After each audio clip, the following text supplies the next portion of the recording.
Hey guys, welcome to my channel. My name is ReadingBear and I hope you are ready for some more stories. And today, we will take a look at some new Just No HOA content. If you enjoyed my content, please don't forget to subscribe to my channel and post some bear emojis in the comment. And now, let's dive right into the stories. First one is titled, HOA President is Spineless Coward. Let me preface this by saying my wife and I are renting our house and moving away from this neighborhood. Had this not been the case, I would have leveraged the clothes off back to screw this clown. The day we moved in, 2 years ago, this dipshit was out for my wife and I. We are the youngest in the neighborhood and the newest residents. There is a large, shithoused grass field across the street from my house referred to as a common area, which is code for dog toilet. This is where residents let their dogs shit with impunity, because they are deemed worthy by the almighty HOA Lord. Anyway, first week we move in. We naturally have a tasteful housewarming party in the middle of summer, invite friends and family, and they fill our driveway with cars and some park in the gravel easement on the common area, across the street from my house. HOA douchebag marches right up to my door during the party to complain about us destroying the grass. Cars are on gravel, first sign of stupidity. But this is where crap gets interesting. My father-in-law answers the door, informs the HOA turd that he is not the homeowner, but will get the homeowner. My father-in-law gets my wife, who is an Asian American female, and she comes to the door to deal with this guy. The dude refuses to talk to her. He makes her go get me.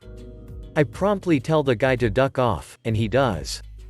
However, I didn't realize what took place before telling him to pound sand until my wife told me after he left. I'm not saying something went on there, but that crap sure doesn't look right to me. Then a miscellaneous amount of BS happens to us over the next 2 years. Every single time something happens in that grass lot, I get blamed, regardless of my level of involvement.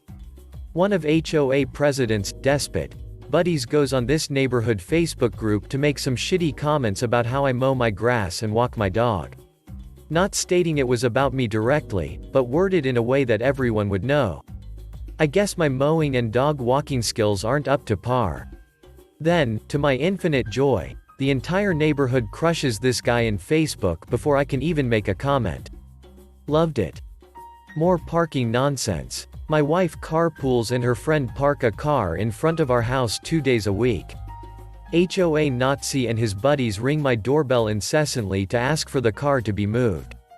It is not impeding traffic or violating a bylaw, just an excuse to drop by and try to give me a heart attack. My wife and I are getting ready to rent the house. We pay our nominal HOA fee annually. It is supposed to pay for mowing that shit farm across the street from my house.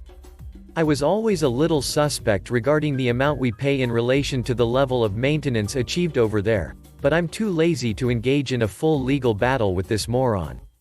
Anyway, we need to get a receipt for paying our dues so we can present it to the rental manager. My wife goes down there to get it, the guy has no receipts, nothing.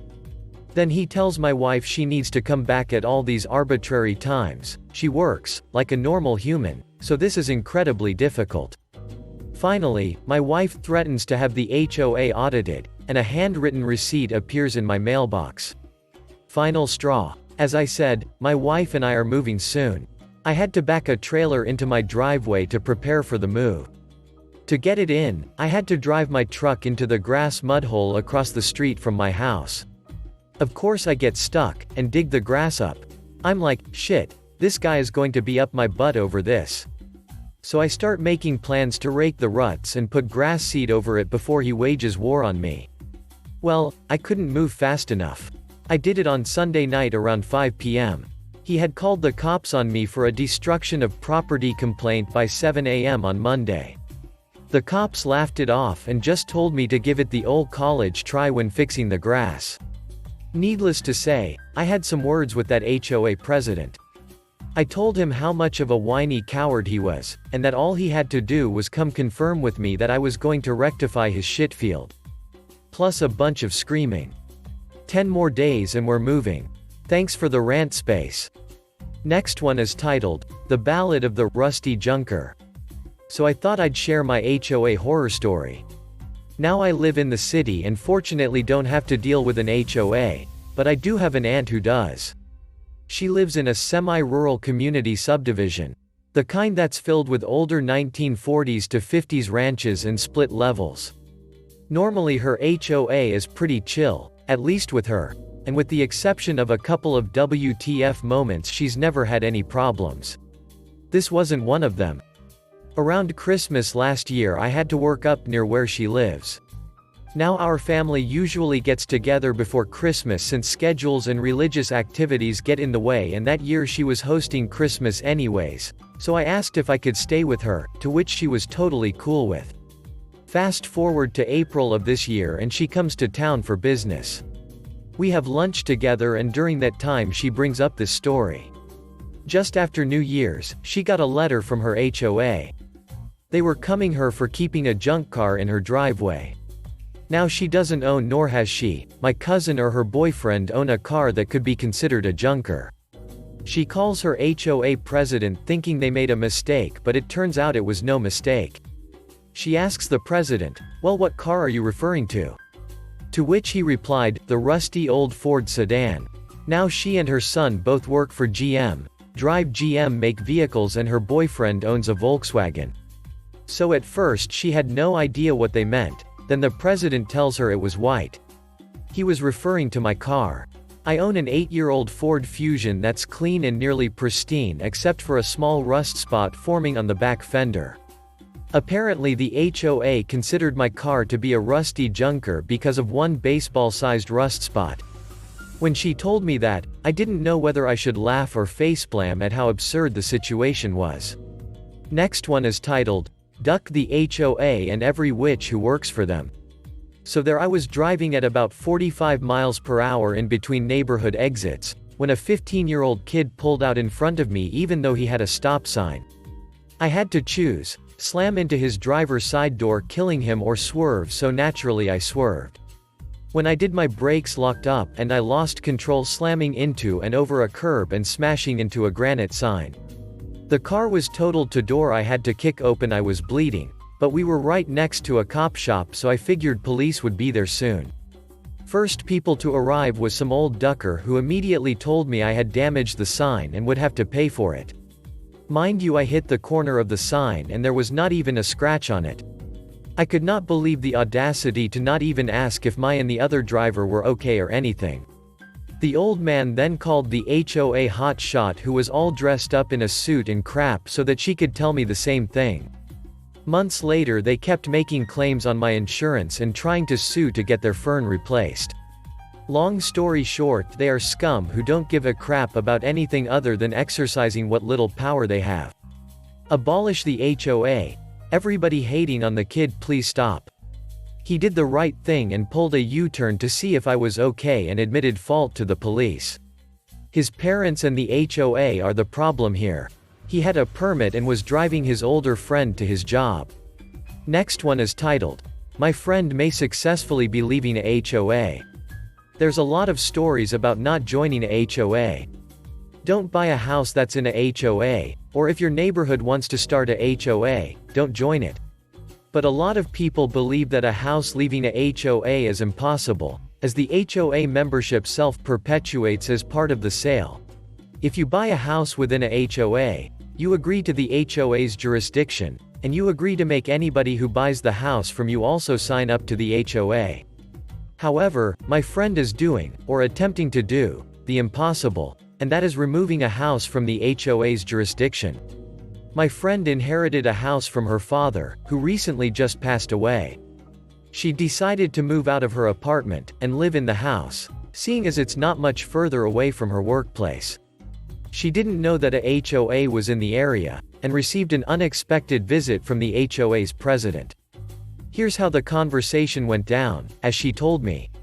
President: "Hello, how are you? I'm sorry for your loss. Your father was a great neighbor and member of this community." Friend: "Thank you." President: "I've come by to welcome you to the neighborhood, and leave behind a copy of the HOA's rules and regulations. Our meeting times are blah blah blah." It was all very polite stuff, and my friend remembers her dad not having too much trouble with the HOA for most of his time there. However, he had been griping more and more about them up until his death, and it just so happens, the new HOA president was one of those slimeballs that would be very polite to you as a first impression, but enjoyed nitpicking for the smallest breaches of rules and talking over everybody at local meetings. My friend wanted to avoid that at all costs, so she began to study the HOA literature, and then she realized she never joined the HOA when she inherited the house. The HOA, and most HOAs, I assume, have clauses for property changing hands via a sale, but not the inheritance of property. A HOA couldn't prevent you from taking ownership of a house if you refused to join it, could it? Well, that's what my friend has attempted to do. As of writing this story, she's been in the house for just over a month, and has stated her intention to not join the HOA directly to the president. The president initially laughed in her face, and stated that she had already joined. But, a few days later, he returned with paperwork and 2 flunkies alongside, insisting she sign and that her father had a lien on the house due to some minor infraction. She told the president that she would simply pay the fine and remain out of the HOA, but the president stated that the HOA's regulations prevented him from giving non-members an accounting file, even though the president's position is that she is already a member of the HOA. So if she would just please sign on the dotted line and not read too much. She promptly threw them out, and contacted a lawyer, who agrees with her interpretation of events. A HOA cannot force somebody who inherited land within its jurisdiction to join the HOA. If they sell, of course; if they put the house in the name of their kids to avoid inheritance tax, of course, because these are things the house's new owner consents to. But if you inherit a house in a HOA, it's your choice. This story is still ongoing, but right now, it seems as if my friend has finally managed to pull a property out of the grasp of a HOA. And the only thing it took was human sacrifice. Next one is titled, "Father Killed a Nosy HOA Member When I Was a Child." Totally legal, and he got off scot-free. So when I was a child we lived in Florida, and our neighborhood had a really horrible HOA. I don't remember all of the details and I don't know precisely how an HOA works, but I do know that the biggest problem was one board member in particular, named Mr. Creep. Mr. Creep hated children, and had no regard for personal property. He would often yell at me whenever I went outside, one time while I was going to a school bus. He kept fining my dirt poor father for every single infraction, and inspected our house nearly daily, finding a new bylaw violation every time. The last straw, though, was when he tried to inspect the inside of our house. Without any bylaws on his side, he told my father that he must let Mr. Creep inside his home to inspect every single room by threat of monetary loss. Of course Dad said no, and he got yet another fine. After a few weeks, and many fines, we were supposed to go on vacation, but we found out at the last minute that after the last fine we couldn't afford to leave. That night, I heard a window break. Dad ran downstairs, and then I heard my father's gun go off.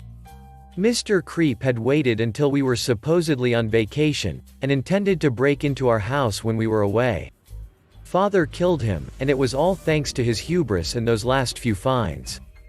Thankfully, this was completely legal self-defense in Florida, so Dad never saw a day in jail. And the rest of Mr. Creep's HOA buddies seemed more reluctant to mess with my family after that. Last one is titled, "Try Malicious Compliance." When my HOA said that I needed a water catch basin under all of my potted plants in front of my townhouse, I noticed that the official rules did not say plant saucer. Technically, a water catch basin is an industrial water conduit. So I went out and bought a big ugly water conduit and a big PVC pipe to be attached to it. I then sat my plants on top of that. It is still there. It takes a majority of members to change the rules, so they have to live with their demand. They then said that the flowers in front of my townhouse needed to be dug up because only the landscaper could plant things there. The previous owner had planted them and I hadn't any idea where they all were.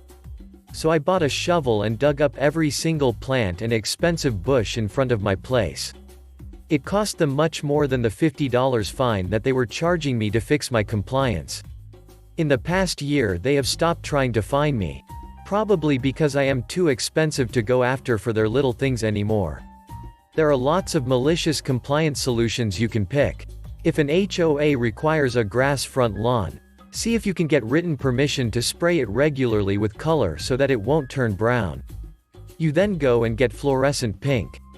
You simply make it so obnoxious and expensive that they stop trying to impose silly little things.